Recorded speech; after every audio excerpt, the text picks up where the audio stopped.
Kusno bilang, sekuntum mawar merah yang elok melekat di sanggulnya. Begitu dia menceritakan pertemuan pertama kami dulu di Bandung. Entah mengapa dia mengatakan bunga itu berwarna merah, padahal kan berwarna kuning.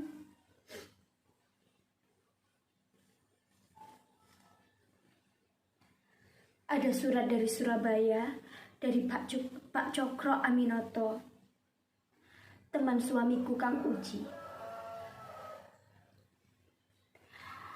Dalam surat itu, Pak Cokro minta tolong kepada suamiku Kang Uji untuk mencarikan pemondokan untuk menantunya yang akan sekolah di Bandung di THS.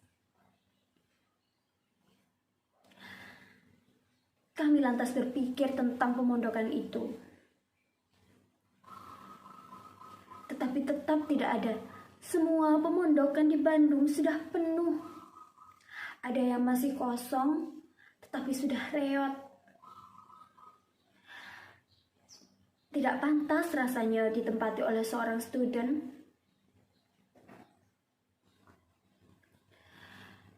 Dan apa nanti kata Pak Cokro Aminoto jika menantunya ditempatkan ke tempat seperti itu? Lantas tiba-tiba Kang Uji mengatakan untuk bagaimana kalau menantunya Pak Cokro Aminoto ditempatkan di kamar depan rumah kami. Awalnya aku menolak, namun Kang Uji bersikeras. Lagian adanya student di rumah kami akan bisa kami banggakan. Akhirnya aku mengalah. Dia akan tinggal di rumah kami. Kang Uji, mengapa kau memintaku untuk mengalah?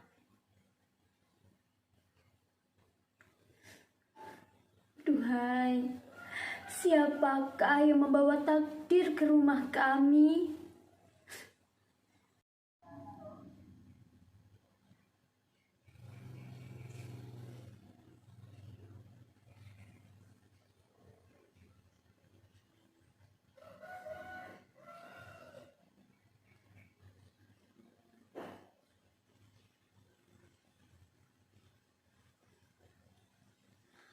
Kusno, menantu Pak Cokro, yang kelak kalian sebut dengan Bung Karno, akhirnya datang.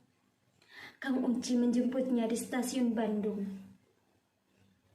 Anak muda yang pesolek, memakai pakaian putih-putih.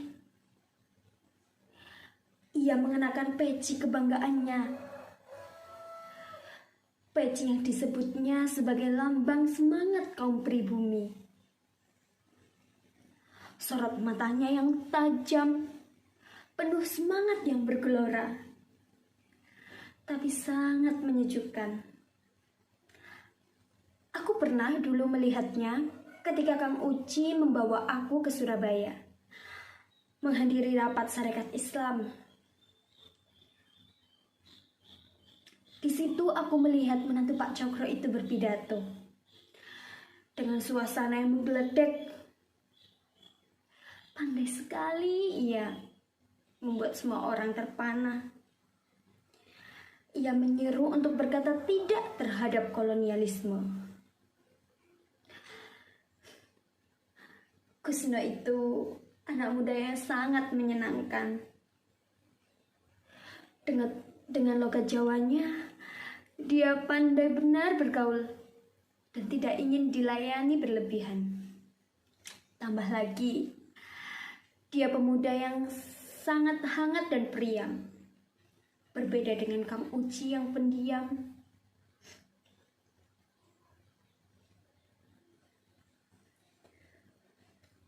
Tak usah cari tempat lain.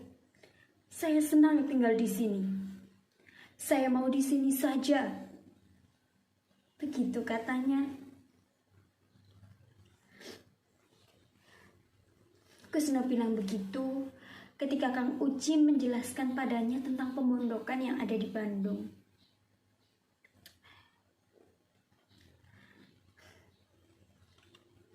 Dia sambil mengatakannya, sambil memandang ke arahku.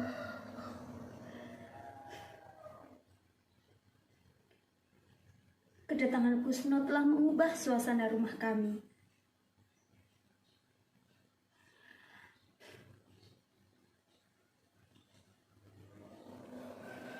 Apalagi namanya sudah mulai dikenal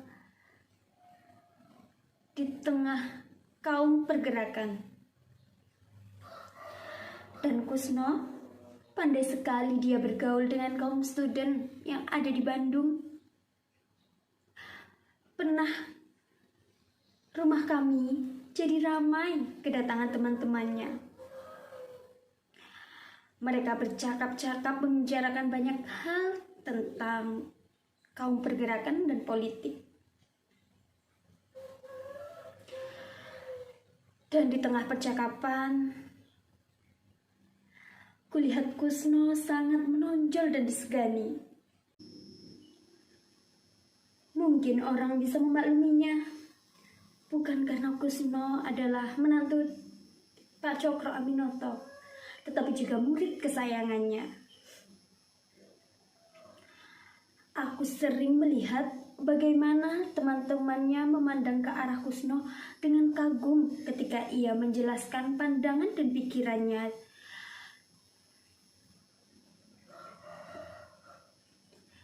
Ia begitu yakin dengan kata-katanya. Kurasa itulah yang membuat kata-katanya seperti sebuah sihir.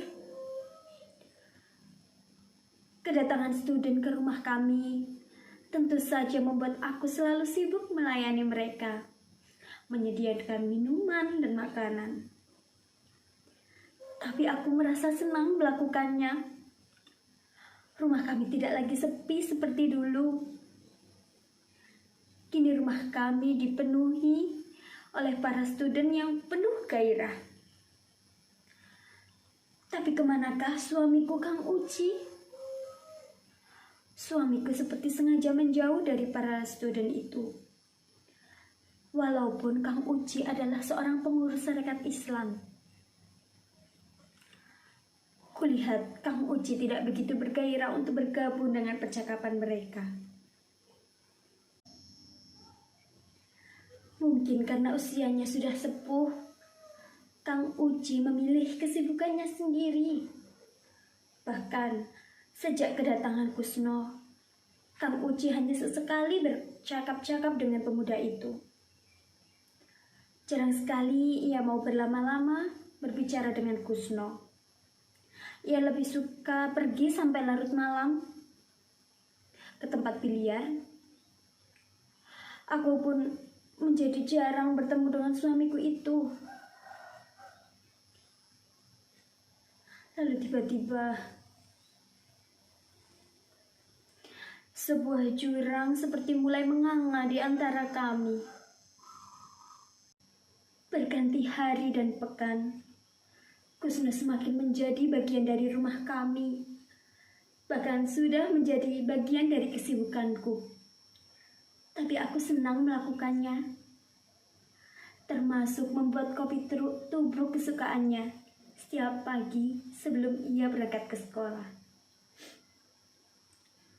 Suatu hari, dia menjemput Utari istrinya dari Surabaya dan membawa ke Bandung tinggal bersama kami. Daripada seorang suami istri, mereka terlihat seperti adik kakak. Karena memang Utari yang usianya masih 16 tahun. Di tengah malam, ketika aku dan Kusno sedang berdua saja,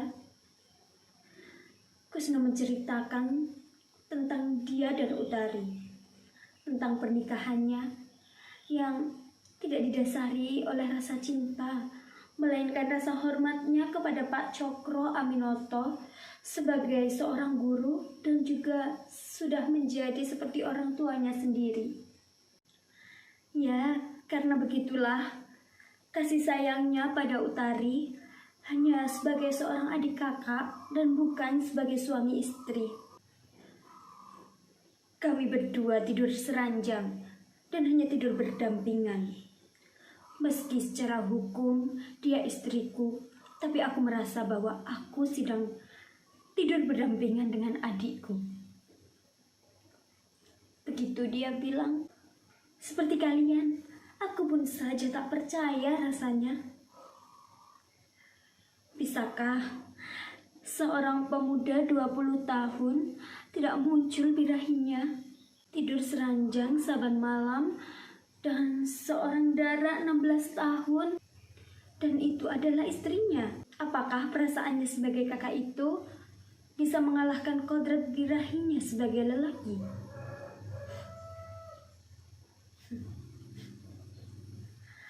Aku tahu birahi lelaki seusia Kusno.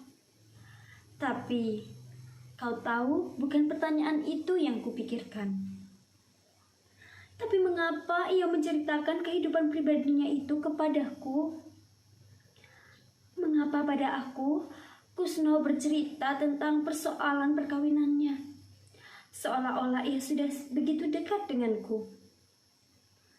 Mungkin begitukah cara lelaki membuka dan mengeluarkan kehidupan pribadinya pada seorang perempuan untuk memulai sebuah kepercayaan dan kehormatan pada perempuan itu, sehingga perempuan itu merasa tersanjung.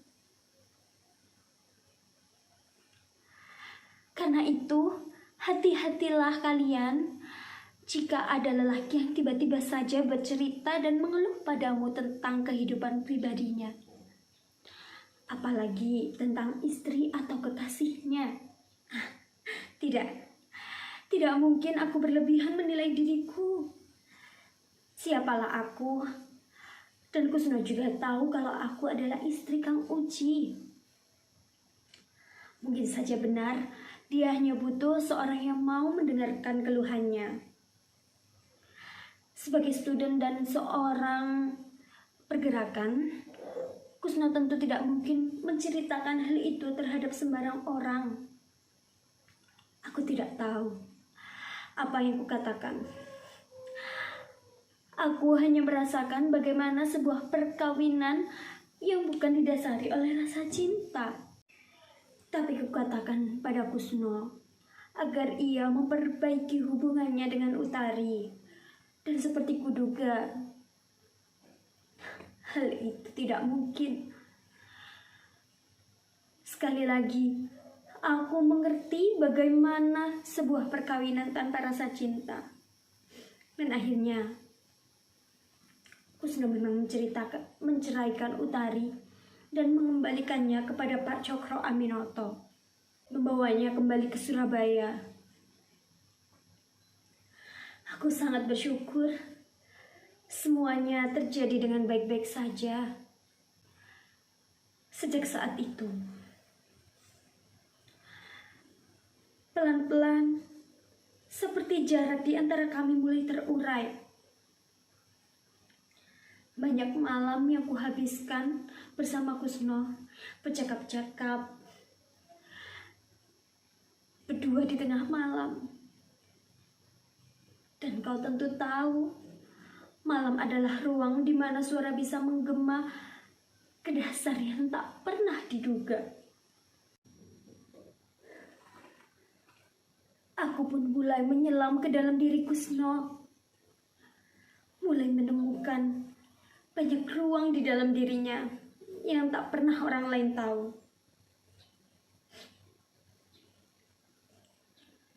Anak muda yang bergelora, singa podium, yang menggetarkan semua orang. Tapi ketika ia masuk ke dalam dirinya, ia seolah tak menemukan siapapun. Ia hanya berbicara sendiri dengan bayangan dirinya.